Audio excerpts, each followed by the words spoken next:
ученица 6 класса с 5-й Екатеринской православной школы города Суздали. Тема моего доклада – вклад Владимира Храповицкого в развитие нашего региона. Сейчас Владимир Семенович Храповицкий очень много сделал для развития нашего района. Сейчас его усадьба в поселке Муромцево находится в очень плохом состоянии, и музею-заповеднику не хватает средств на восстановление замка. Целью данной работы является привлечение интереса у людей к истории этой усадьбы. Для этого необходимо обратить внимание на экономический вклад Владимира Храповицкого в развитие нашего Слободского района и показать, что сделал Владимир Семенович для культурного развития жителей поселка Муромцево. Владимир Семенович Храповицкий – последний предводитель дворянства Владимирской губернии. От отца ему достался крошечный и нехоженный клочок земли, но он смог превратить его в прекрасную на тот момент самую оснащенную усадьбу Владимирской губернии. При нем стала развиваться лесная промышленность, ведь в его распоряжении было почти 40 гектаров леса. Также была построена железная дорога протяженностью в 31 километр. Она связывала поселок Муромцево с крупными городами Российской империи. По ней ходили лучшие немецкие паровозы. Владимир Семенович построил несколько предприятий.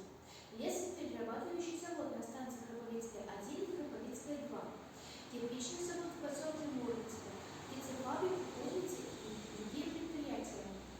В конце XIX века была острая потребность в дегте. Поскольку Владимир Семенович обладал большим количеством лесных ресурсов, он смог построить дегтярный завод в поселке Передел.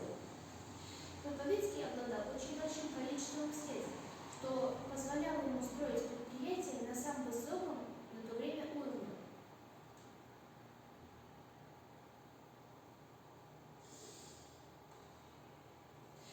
Он построил здесь оранжереи, в которых круглый год выращивали фрукты и овощи для царского стола и столичных ресторанов.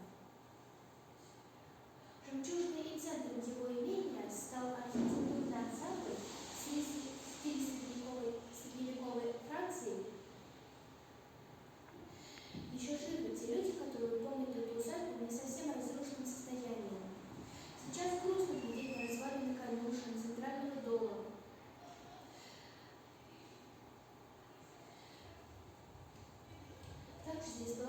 Также он построил здесь церковь в честь святой царицы Александры.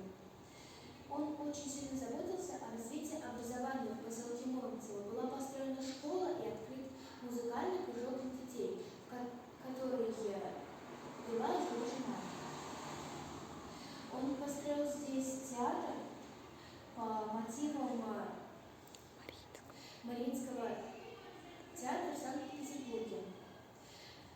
В летнее время здесь был музыкальный павильон на берегу Барского пруда. Летом здесь для гостей играли лучшие музыканты нашей страны. В земле более 100 лет назад жили люди, которые заботились о процветании Слободской земли. Сейчас же грустно глядеть на развалины конюшен, центрального дома, кирпичных и дегтярных заводов. Но все же есть надежда на возрождение не только материальных, но и духовных богатств